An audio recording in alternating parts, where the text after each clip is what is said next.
पिछले पार्ट में हमने देखा कि लियान एल्केमी की क्लास लेने के लिए गया हुआ होता है और एल्केमी के प्रोफेसर ने उन्हें एक हर्ब ढूंढ कर लाने के लिए बोला होता है। वहां पर उसे एक एडवेंचरर लड़की नीलिया मिलती है जो कि लियान से पूछ रही होती है कि तुम किसी नाइट फैमिली से आते हो क्या। तो लियान उसे बताता है मैं किसी नाइट फैमिली से नहीं आता बल्कि मैं तो वार्डनर फैमिली से आता हूँ। जिसे सुनकर नीलिया के तो होश ही उड़ जाते हैं और वो बहुत ज्यादा चौंकी हुई होती है। इस पार्ट की शुरुआत में हम देखते हैं कि नीलिया हैरान होते हुए लियान से कहने लगती है नहीं, अगर तुम वार्डनर फैमिली से हो तो इस बात से क्या फर्क पड़ता है। लियान उसकी बात को सुनते हुए सोच रहा होता है आखिरकार ये सब कुछ हो क्या रहा है और वो योनार से पूछने लगता है क्या मेरी फैमिली में ऐसी कोई प्रॉब्लम है जिसकी वजह से सभी लोग तरह का बर्ताव करते हैं। तो योनार कहती है ये सब कुछ तो नॉर्मल है क्योंकि ये सब कुछ क्रेजी रूमर्स की वजह से हो रहा है क्योंकि तुम्हारी वार्डनर फैमिली बहुत ज्यादा फेमस नोबल फैमिली है, इसीलिए वार्डनर फैमिली के अंदर कुछ क्रेजी और स्ट्रोंग लोग रहते हैं। सब कुछ सुनकर लियान पूछने लगता है आखिरकार वो कौन से रूमर्स हैं जो कि यहाँ पर फैले हुए हैं। तो योनार बताने लगती है कि वार्डनर फैमिली का पैट्रिच असल में एक ड्रैगन है। जब अनडेड फ्रेंजी का इंसिडेंट हुआ था तब उसने अपनी एक ब्रेथ से ही पूरे के पूरे अनडेड्स को जलाकर रख दिया था और ये भी कहा जाता है कि वार्डनर फैमिली की ब्लड लाइन ने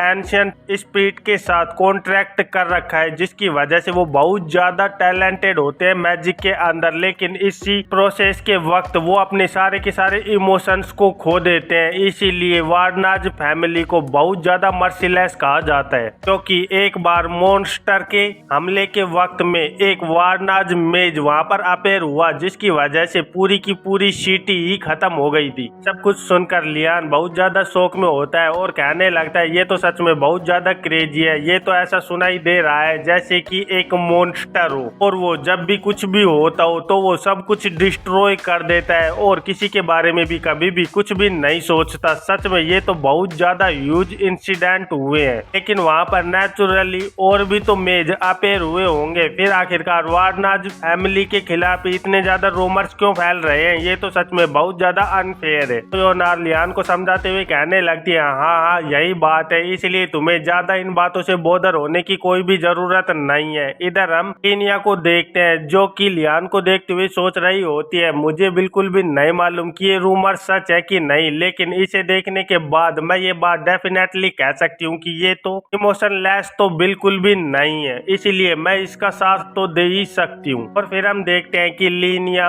पेड़ के ऊपर लटकी हुई लताओं को पकड़ते हुए वहां से जा रही होती है और लियान और योनार दोनों उसके पीछे पीछे चल रहे होते हैं। तभी लीनिया का ध्यान किसी और जाता है और वो उस पेड़ की ब्रांच को छोड़ते हुए जमीन पर उतर आती है और लियान से कहने लगती है एक मिनट रुको, एक बार इधर देखो। और फिर वो झाड़ियों को हटाते हुए लियान को कुछ दिखाने लगती है और हम देखते हैं कि जमीन पर किसी चीज के फुटप्रिंट्स बने हुए होते हैं। तो उन्हें दिखाते हुए लीनिया कहने लगती है यहाँ से कुछ न कुछ तो बड़ा पास हुआ है और जैसा कि फुटप्रिंट्स को देखकर पता चल रहा है कि ये इतने ज्यादा गहरे नहीं है, इसका मतलब ये है कि वो बिना कोई ट्रेस छोड़े ही यहाँ से जाने की कोशिश कर रहा था। मैं सच में बहुत ज्यादा क्यूरियस हूँ कि आखिरकार वो क्या चीज थी। वो पक्का ही वेल ट्रेंड होगी और उसके बारे में मुझे जानना ही होगा। लेकिन इधर योनार उसकी किसी बात में कोई भी इंटरेस्ट नहीं रखती है, लेकिन फिर भी उसे वो पॉजिटिवली रिस्पॉन्स देने की कोशिश करती है और कहने लगती है ओह मैंने देखा, चलो हम इस बारे में पता करते हैं। इधर लीनिया भी योनार को देखते हुए समझ जाती है कि वो बिल्कुल भी इन बातों में इंटरेस्टेड नहीं है और सोचने लगती है उप्स मैं सच में वापस से अपने आप ही बातें करने लगी हूँ। मुझे ऐसी कोई भी बात बोलने से पहले पूरी तरह से सतर्क रहना होगा और मैं डाउट करती हूँ कि आखिरकार हमारे विलेज के आउटसाइड के लोग ऐसी चीजों के अंदर इंटरेस्टेड भी है कि नहीं। ये सोचते हुए वो योनार से कहने लगती है नहीं नहीं ये सब कुछ ठीक है।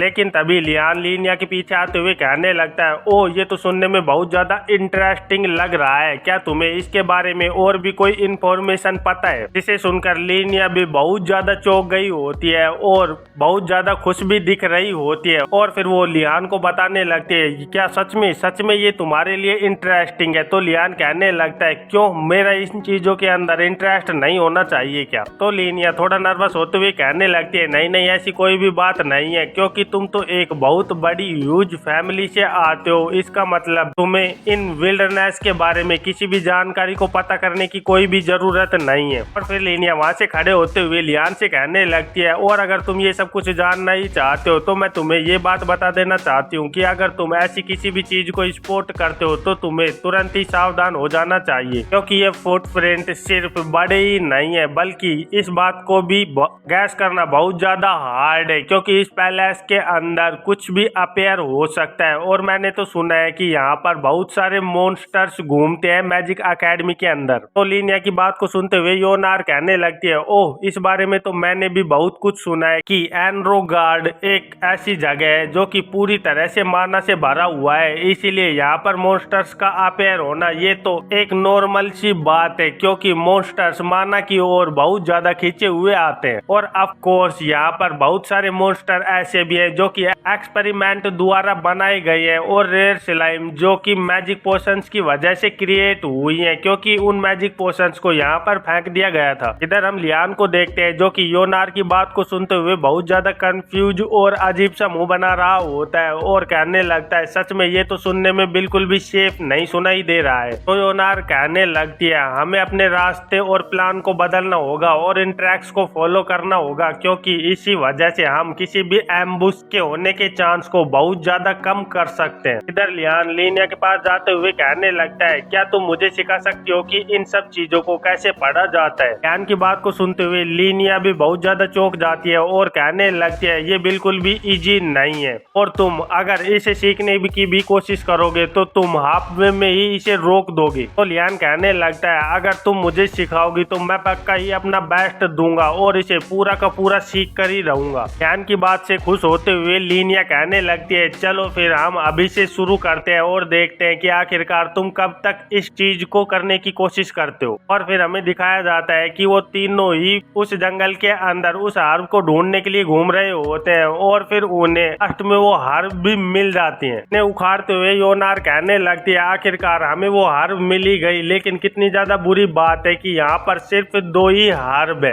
लेकिन हमें ज्यादा इस बात की चिंता नहीं करनी चाहिए, क्योंकि हम जल्दी ही एक और हर्ब को ढूंढ लेंगे और फिर ये हम तीनों के लिए काफी रहेंगी। चलो हमें किसी और जगह पर जाना चाहिए, क्योंकि मुझे यहाँ पर और कोई भी नहीं दिख रही है। लेकिन योनार देखती है कि लिनिया और लियान दोनों सामने खड़े होकर दूसरी ओर देख रहे होते हैं, तो उन्हें ऐसे करते हुए देखकर योनार कहने लगती है, आखिरकार तुम लोग क्या कर रहे हो और मेरी बात का जवाब क्यों नहीं दे रहे हो। और जैसे ही योनार पीछे मुड़कर देखती है तो वो बहुत ज्यादा घबरा जाती है, क्योंकि उनके सामने एक बोर मॉन्स्टर खड़ा हुआ होता है, और वो मॉन्स्टर दिखने में ही बहुत ज्यादा गुस्से में दिखाई दे रहा होता है, जिसकी वजह से उसकी आंखें भी चमक रही होती हैं। इधर लियान उस बोर को देखते हुए कहने लगता है, जबकि ये माना को डिटेक्ट कर सकता है, इसका मतलब ये है ये कोई नॉर्मल बोर नहीं है। तो ये सब कुछ देखते हुए लिनिया कहने लगती है, हम सभी को केयरफुल रहना चाहिए, क्योंकि बेसिकली ये एक मॉन्स्टर है। और तभी हम देखते हैं कि वो बोर उन पर अटैक करने के लिए पूरी तरह से तैयार हो जाता है, जिसकी वजह से वो तीनों के तीनों पूरी तरह चौकन्ने हो जाते हैं। इधर लियान कहने लगता है, ये सच में बहुत ज्यादा डेंजरस लग रहा है, क्योंकि इस वक्त मेरे पास कोई भी वेपन नहीं है, इसीलिए मुझे अपने मैजिक स्टाफ का यूज करना होगा। और वो जल्दी से अपनी मैजिक वैंड को बाहर निकालता है और उसके ऊपर एक मैजिक को कास्ट करता है, और फिर हमें बताया जाता है कि ये मैजिक वॉन्ड अपनी साइज को चेंज कर सकती है जैसा कि यूजर चाहता हो। और फिर हम देखते हैं कि वो वैंड एक लाठी की तरह बन जाती है और उसे पकड़कर लियान फाइट के लिए पूरी तरह से तैयार हो जाता है। इधर हम लिनिया को देखते हैं जो कि लियान को देखते हुए सोच रही होती है, हाँ ये बिल्कुल सही रहेगा, क्योंकि ये तो एक बहुत ज्यादा फेमस मेज फैमिली से आता है, क्योंकि वार्नाज फैमिली एम्पायर की ग्रैंड मेज फैमिली है, इसीलिए इसने पक्का ही कुछ न कुछ मैजिक तो सीखा ही होगा एकेडमी को ज्वाइन करने से पहले भी। ये सोचते हुए वो लियान से कहने लगती है, क्या तुम कॉन्फिडेंट हो कि तुम इस बोर को हरा पाओगे। तो लियान कहने लगता है, हाँ प्रोबेबली। उसकी बात को सुनते हुए लिनिया कहने लगती है, अगर तुम इस काम को करने में फेल हो जाते हो तो तुम जितनी जल्दी हो सके उतनी जल्दी इस रेड हेड को लेकर जल्दी से भाग जाना, मैं इसे दूसरी तरफ ले जाऊंगी। लिनिया की बात को सुनते हुए योनार कहने लगती है, क्या सच में तुम मुझे बचाने के लिए इतना बड़ा कदम उठा सकती हो। तो लिनिया कहने लगती है, हाँ क्योंकि सिर्फ मैं ही ये कर सकती हूँ, इसीलिए मैं ऐसा कर दूंगी। लेकिन इधर हम लियान को देखते हैं जो कि मुस्कुराते हुए कहने लगता है, थैंक यू,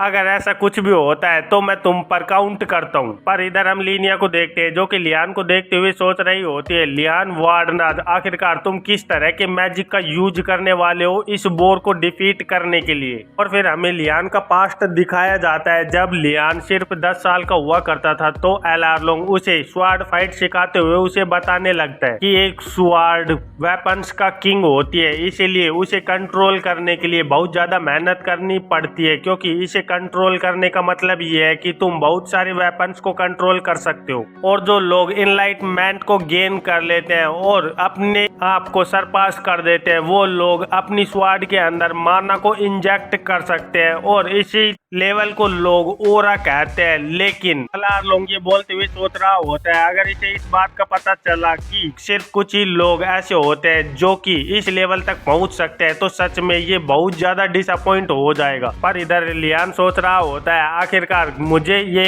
ओरा को सीखने की क्या जरूरत है, क्योंकि मुझे तो सिर्फ एक मेज बनना है ताकि मैं अपनी लाइफ को ऑफिस के अंदर काम कर कर बिता पाऊं। और वो एल आरलोंग से कहने लगता है सर मेरे लिए ओरा इतना ज्यादा इम्पोर्टेंट नहीं है, मेरे लिए इम्पोर्टेंट तो ये है कि मैं अपनी बॉडी को ट्रेन करूं और अपने आप को प्रोटेक्ट कर पाऊं, और यही मेरे लिए काफी रहेगा। तो ये सब कुछ सुनकर एल आरलोंग बहुत ज्यादा खुश हो जाता है और कहने लगता है मास्टर लियान सच में आप बहुत ज्यादा ग्रेट हो। सोचने लगता है ये सच में बाकी के नोबल से बहुत ज्यादा डिफरेंट है, क्योंकि इसका सपना कोई ज्यादा बड़ा नहीं है बल्कि अपने आप को प्रोटेक्ट करके रखना चाहता है। इसीलिए मैं एल आरलोंग मैं पक्का ही इसे ओरा यूजर बनाकर ही रहूंगा, चाहे इसके लिए मुझे कुछ भी क्यों ना करना पड़े। और फिर वो लियान से कहने लगता है तुम्हें 100 रिपीटेटिंग स्टैबिंग दोबारा से करनी होगी। इसी तरह लियान की प्रैक्टिस चल रही होती है और फिर यहाँ से सीन कट होकर प्रेजेंट का सीन दिखाया जाता है जहाँ पर लियान अपनी वैंड को पकड़े हुए खड़ा हुआ होता है और तेजी से अपनी वैंड को सुआड़ की तरह यूज करते हुए